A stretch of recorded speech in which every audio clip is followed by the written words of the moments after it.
তো বন্ধুরা, তোমরা সবাই জানো যে আইপিএল 2026-এর জন্য সব টিমের ওনাররা তাদের টাকা পয়সা দিয়ে তাদের নিজস্ব টিম গুছিয়ে নিয়েছে।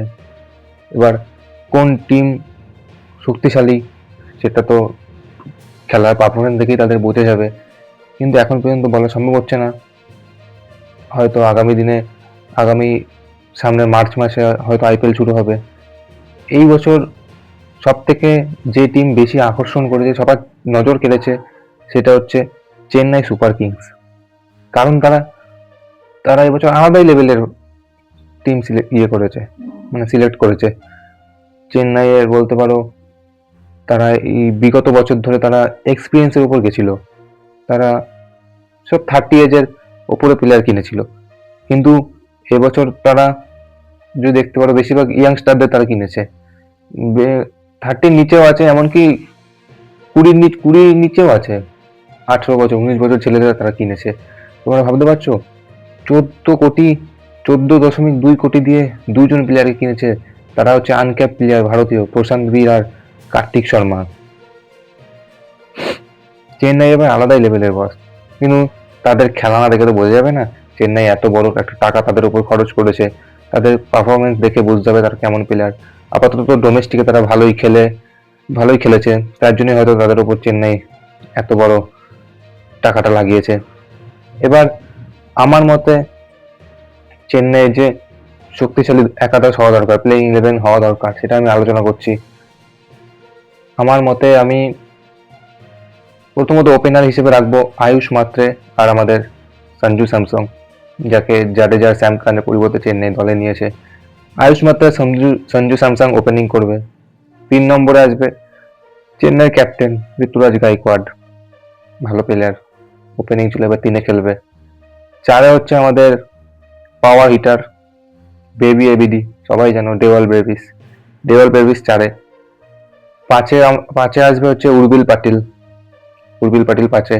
আগের বছর ছেলেটা ভালোই খেলেছিল, এবার আশা করি ভালোই খেলবে। 6-এ আসবে, 6-এ আমি রেখেছি আমাদের শিবম দুবেকে। 6-এ আসবে, কারণ শিবম দুবেকে 6-এই রাখা উচিত, কারণ শিবম দুবে হচ্ছে স্পিনার, ভালো খেলতে পারে। এবার উইকেট পড়ার পর মিডল ওভার গুলো তো স্পিনারই চালাবে, তাই শিবম দুবেকে 6-এ রেখেছি। 7-এ আসবে প্রশান্ত বীর, অলরাউন্ডার, বলও করতে পারে, ব্যাটও করতে পারে, পাওয়ার হিটিং, হাতে ভালো জোর আছে, বড় বড় 6 মারতে পারে। এই বছর তাকে এত বড় টাকা দিয়ে কিনেছে চেন্নাই, তাকে অবশ্যই খেলাবে। তো 6-এ শিবম দুবে, 7-এ হচ্ছে প্রশান্ত বীর। 8-এ আসবে আমাদের মহেন্দ্র সিং ধোনিকে আমি 8-এ রেখেছি, আমাদের থালা 8-এ আসবে। 9-এ আসবে নূর আহমেদ, আফগানিস্তানের স্পিনার, ভালো বল করে, আগের বছরও ভালো করেছে, এই বছরও ভালো করবে আশা করি। 9-এ নূর আহমেদ।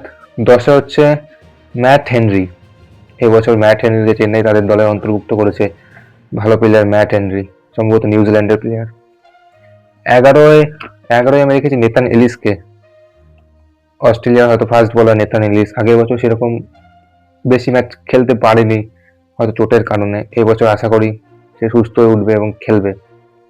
এই হলো প্লেইং 11। এবার ইম্প্যাক্ট প্লেয়ার হিসেবে দেখো অনেকজনই আসতে পারে, যেমন ব্যাটিং এ ধরতে পারো কার্তিক শর্মা আসতে পারে, তারপরে সারফরাজ খান আসতে পারে। আর বোলিং হিসেবে যদি ধরতে চাও, রাহুল চাহার আছে, খালিল আহমেদ আছে। ওভারঅল দেখতে গেলে জিমি ওভারটন আছে। ওভারঅল দেখতে গেলে চেন্নাই টিমটা এবছর যা করেছে সব ইয়াংস্টারদের উপর ভরসা করে।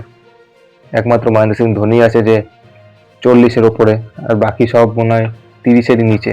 30-এর সারফরাজ খান থাকতে পারে, এসব চিন্তা করছি না। কিন্তু আমার মতে এটা হলো চেন্নাইয়ের প্লেইং 11, বেস্ট প্লেইং 11। এবার তোমরা অনেকে একটু সিএসকে ফ্যান, আমি নিজে একজন সিএসকে ফ্যান। এবার যারা সিএসকে ফ্যান আছো, তারা অবশ্যই এই ভিডিওতে কমেন্ট করবে যে তোমাদের মতে চেন্নাইয়ের বেস্ট 11 কি হওয়া দরকার। আর অন্যান্য যারা আছো, তারা কমেন্ট করবে তারা কোন ফ্র্যাঞ্চাইজির ফ্যান। ঠিক আছে, অনেকে আছে আরসিবি ফ্যান, মুম্বাইয়ের ফ্যান, তোমরা তো দেখতেই পাচ্ছ। বিরাট কোহলিকে আমারও খুব ভালো লাগে, সবারই আইডল বিরাট কোহলি কেমন বিজয় হাজারে ট্রফিতে কাঁপাচ্ছে। এর আগে সাউথ আফ্রিকা সিরিজে কাঁপিয়েছে সেঞ্চুরির পর সেঞ্চুরি। আবার সেই 2016 সালের বিরাটকে আমরা ফিরে পেয়েছি। আশা করি 2027 যে ওয়ার্ল্ড কাপ আছে সেখানেও বিরাট কোহলি খেলবে।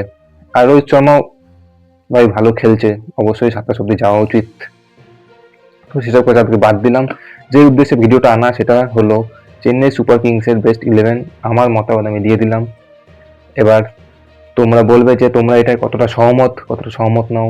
যারা সহমত তো ভালো, আর যারা সহমত নাও তোমাদের মতে প্লেইং 11 বেস্ট কি হওয়া দরকার সেটা অবশ্যই কমেন্টে জানাবে। তো ভিডিও আজকে এই পর্যন্তই রইলো, দেখা হচ্ছে পরের কোনো ভিডিওতে। আজকের জন্য বাই। জয় হিন্দ, জয় বন্দে মাতরম।